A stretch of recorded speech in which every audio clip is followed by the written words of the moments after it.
Hello everyone, welcome to Sanmarga classes. ಮುಂದಿನ ಪ್ರಶ್ನೆ ಜಲಗೋಳ ಎನ್ನುವಂತಹ ಚಾಪ್ಟರ್ ಇಂದ ಇದು 1 ಅಂಕದ ಪ್ರಶ್ನೆಗಳು.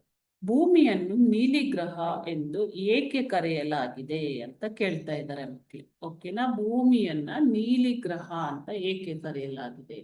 ಸೊ ಭೂಮಿಯು ಹೆಚ್ಚಾಗಿ ನೀರಿನಿಂದ ಆವರಿಸಲ್ಪಟ್ಟಿದೆ ಅಲ್ವಾ.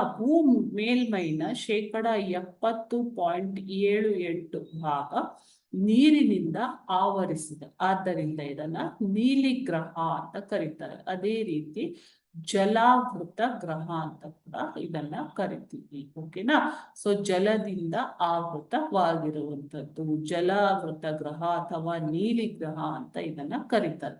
ಸೊ ಈ 70.78 ಅಂತಂದ್ರೆ 360 ದಶಲಕ್ಷ ಕಿಲೋಮೀಟರ್ ಪ್ರದೇಶವು ನೀರಿನಿಂದ ಆವರಿಸಲ್ಪಟ್ಟಿರುವಂಥದ್ದು. ಓಕೆ, ಸೊ ಇದು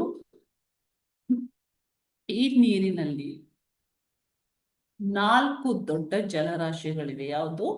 ಪೆಸಿಫಿಕ್ ಸಾಗರ, ಅಟ್ಲಾಂಟಿಕ್ ಸಾಗರ, ಹಿಂದೂ ಮಹಾಸಾಗರ ಮತ್ತು ಉತ್ತರ ಧ್ರುವ ಸಾಗರ. Okay, thank you.